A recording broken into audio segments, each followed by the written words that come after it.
Welcome to the DAZN Boxing Show presented by AutoZone. I'm Chris Mannix. He is the former junior middleweight champion, Sergio Mora. And Sergio, I love a good rivalry. And this Eddie Hearn versus Frank Warren fight card is one of the best we've seen in a long time. Heavyweights, middleweights, featherweights. You've got a little bit of everything over in Saudi Arabia this week. And I want to start in the lower weight classes, specifically Raymond Ford against Nick Ball. Now, Ray Ford is someone that you and I have called a lot of fights. Some good, some bad over the past few years. Nick Ball, of course, we saw a very competitive fight with Nick against Ray Vargas his last time out. How do you see this matchup between Ford and Ball? Tell you what, man, they're matching up Ray Ford very tough after this Kolmotov fight. I mean, from Magdaleno to Kolmotov to now Nick Ball. I mean, undefeated fighter, very tricky fighter, very, very sneaky, good fighter Nick Ball is. But I like the experience from Ray Ford. I like what he picked up in those tough fights, those tough outings, knowing how to gut it out. We know that he's a brilliant boxer. You called it. You know, we called his early fights. We've seen this kid they're groomed him into a champion. Now, a lot of credit to Eddie Hearn, a lot of credit for Ray Ford for doing what he's doing. So I just think all that has finally reached his peak, and he's on the championship level now. And I think he's gonna do that against Nick Ball. You know what worries me a little about this fight for Raymond Ford is Nick Ball is all pressure all the time. Like, you have got to be on it to keep Nick Ball from just overwhelming you with offense. And I think Raymond Ford has the skill set to do that. But I worry about his ability to do that at this weight. Now, we both know that, Ray Ford is not long for featherweight. In fact, if this opportunity didn't come up in Saudi Arabia, I think Ray Ford's next fight would have been at 130 pounds. He just has to kill himself to get down to 126. And look, in the last few weeks, we've seen some high-profile examples of kind of the dangers of fighters staying at a weight too long. I thought a couple of weeks ago, Joe Cordina, one of the reasons he lost his world title was because he just couldn't make 130 anymore. He was too big for the weight class. Similarly, just this past week, I thought Josh Taylor was weaker at 140 than he would have been at 147. And I feel the same way now about Raymond Ford. I mean, I think he'll make the weight because he makes the weight. Like, he's a professional like that. But when you get to like the 6th, 7th, and 8th round, and Nick Ball is in your face and continues to be in your face, I can see kind of a similar type of fight that happened between Ball and Vargas, where, Vargas gets off to a good start. I can see Ford getting off to a good start, but then I think Nick Ball might just overwhelm him and could even stop him in this fight. No, I don't see Raymond Ford getting stopped in this fight. Like I said, he keeps the fight in the middle of the ring. He has an excellent jab. He takes a good punch as well. Nick Ball's aggression, it's something to really admire. But Ray Ford, as long as he stays off the ropes, if you see Raymond Ford against the ropes, then Nick Ball's doing his job, and they're going to give him credit for that pressure. But if he keeps the fight in the middle of the ring, going laterally, going clockwise and counterclockwise, just staying behind the jab, not taking too many chances, Ford should win a comfortable decision because he's just a better boxer. And I'm always gonna credit the boxer over the pressure fighter. He just has more tools in the bag. I think if Raymond Ford is at his best, he will do that. I agree with you. I just have questions about his ability to be at his best at this weight class any longer.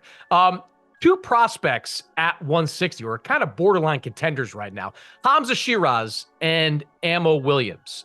Shiraz has become a big name over in the UK. We've seen a lot of Ammo Williams over the last couple of years. Sergio, I think Ammo Williams is coming to destroy. I don't think Ammo Williams is coming to win a boxing match against Shiraz. I think he's coming to take his head off in this fight. I think he believes that Shiraz has a weak resume. I think he believes Shiraz has never faced someone the talent level of him. And I think Ammo's going to go out and try to make the biggest statement of this entire night. How do you see it?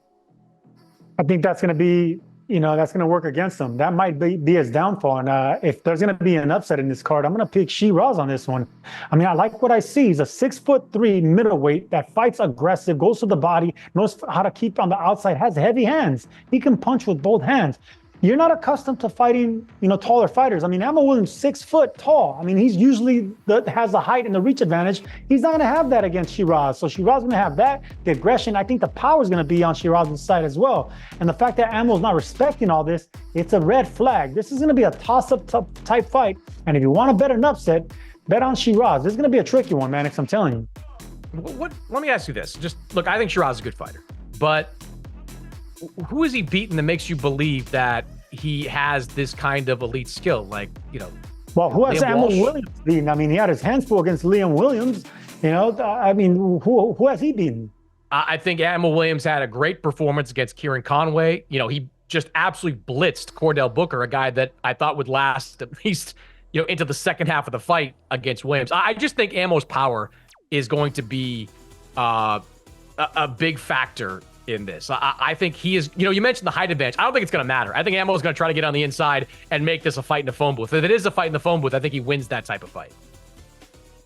Well, we're going to find out. I mean, when I'm studying Shiraz, and I just think he likes fighters like Ammo coming so aggressively. I think it's the opposite, Chris Mannix. I think if Ammo starts boxing and letting Shiraz come to him and then switching the script on him later in that fight and get aggressive, maybe. But if he starts off aggressive and he runs to a big shot by Shiraz, it might not go the distance, man. This is a 50-50 type fight. I mean, Ammo, I think the world of him. We've called a lot of his fights, but we have seen him get touched up. He is susceptible. And I just think, when you go against an unknown, where you're not really giving him the confidence, the respect that he deserves, when you get clipped by a guy like that, the other guy has nothing to lose. And Shiraz, this is his moment on a big stage. I get it, but it's Ammo Williams' moment too. And I think I would argue Ammo's got more power than Shiraz, on this level. Different type of power. It's a different type of power, but Shiraz has heavy hands. It's going to be a good fight. I want to see how Ammo's going to respond once he gets clipped. Both these guys are going to get clipped. So whoever takes a better shot is going to come down to that. Not the power, it's the chin resistance, the punch resistance. All right, so we can probably say the same thing about the two heavyweight fights that are at the top of the bill. Let's start with Danny Dubois against Filip Hrgović. I thought Danny Dubois really showed something he needed to show, kind of some resolve, some toughness in that fight against Jarrell Miller. Looked like he was on his way to a loss in the first half of the fight, comes back and knocks Jarrell Miller out. We've seen a lot of Filip Hrgović as well. He has one of the 2 losses hung on Zhang a couple of years ago. This is a big fight, Sergio. I'm not sure if it's going to be for the IBF title right now, but it's a title type fight for both men. What do you think? No, it's a title money type fight. I mean, the winner gets Anthony Joshua possibly. So this, whether it's a title fight or not, and this is a huge fight for both men. I like the fact that Hrgović has that Olympic background. I like the fact that he has the better names on his resume where he's beaten them. Triple D, Dubois, I don't think he takes a big punch. I think that's going to be his downfall here. Hrgović takes the best punch in heavyweight boxing in the heavyweight division. So I just like Hrgović by knockout here. Both have big power. Both are 6'5+. So it's going to be whoever lands first, but whoever takes that better shot once again. And I think that's Filip Hrgović just all around. I think he's a better fighter. Inside, outside, better chin. Filip Hrgović.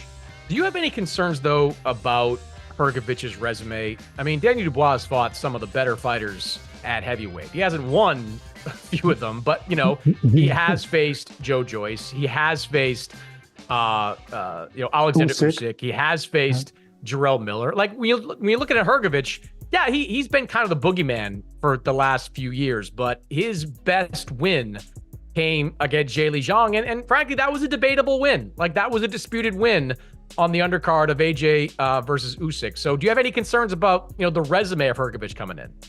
If he wasn't an Olympian, if he didn't have that medal hanging from his neck, then yes, I would be concerned. But he's had so many fights on the amateur level, and even as a professional, they've been moving him really fast. We've called a lot of his fights as well. From the time he was a stone man to El Animal, this man has well-rounded into a damn good fighter and a dangerous heavyweight. The reason he doesn't have the names, because the names don't want to face him. So he needs to knock down that door with a big win against Daniel Dubois, and I think he gets it. And fighters are going to have to look his way.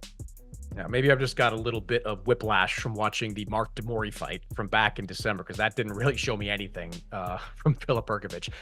We mentioned Zhang, and this is a great one at the top of the card. Zhang against Deontay Wilder. Sergio, I'm inclined to just let the judges know there that they can take the night off. We don't need to see 3 judges sitting ringside, because those 3 judges, in all likelihood, are not going to matter in this fight. You're talking about 2 guys who are well past their prime, who are both coming off losses, but both have concussive power. Zhang has it in both hands. Mostly, though, I think in that straight left of his, that's the best shot. And we know Deontay Wilder's piston rod right hand is still one of those dangerous punches in all of boxing. But these guys do have questions about them. Like, Wilder looked terrible against Joseph Parker. Absolutely terrible. Zhang didn't look much better, but he did knock Parker down a couple of times in that fight. So we know that the power is still there. What do you think of this fight? Like, who has more questions surrounding them going into it? Deontay Wilder has more questions because he's already been, stopped. He's been through some, devastating physical fights. And that's the reason he's moving so much now against Joseph Parker. He's not a boxer. We know what Deontay Wilder is. He's a 1-2 sledgehammer right hand. But now Malik Scott has him moving and trying to box and use his legs. He has very skinny legs, and he can't be carrying, those 230 pounds all around the ring for 12 rounds. He's not a boxer. This man is a vicious right-hand puncher, but he's straying away from that because he's older now, and he's already got touched up, so he's trying to delay his career, and he's trying to fight like the older veteran. So what does Sergio, what does he do? Like, what does he do in a fight like this? Because I don't know what their official weights are as we're sitting here, but he's probably going to give up like 60 plus pounds against Zhang Zhang. I'm not sure he can walk him down in the way he's walked other fighters down. He's not going to walk down Zhang, and I think Zhang takes a better punch, but I think Wilder has a better right hand. Well, Wilder's the orthodox fighter, and that's what he's going to need against a southpaw, a straight right hand. So if you see Wilder sticking and moving, he's not going to win this fight. If you see him trying to hook with a better hooker in Zhang, he's going to get knocked out. 1s and 2s. If you're Deontay Wilder, just pepper him with that jab, take it downstairs, and try to line it up straight down the pipe. It's going to be nice and simple for the Bronze Bomber. Look for that right hand. Don't try to do anything special. If he tries to get cute in there and tries to box, Zhang's going to stop him.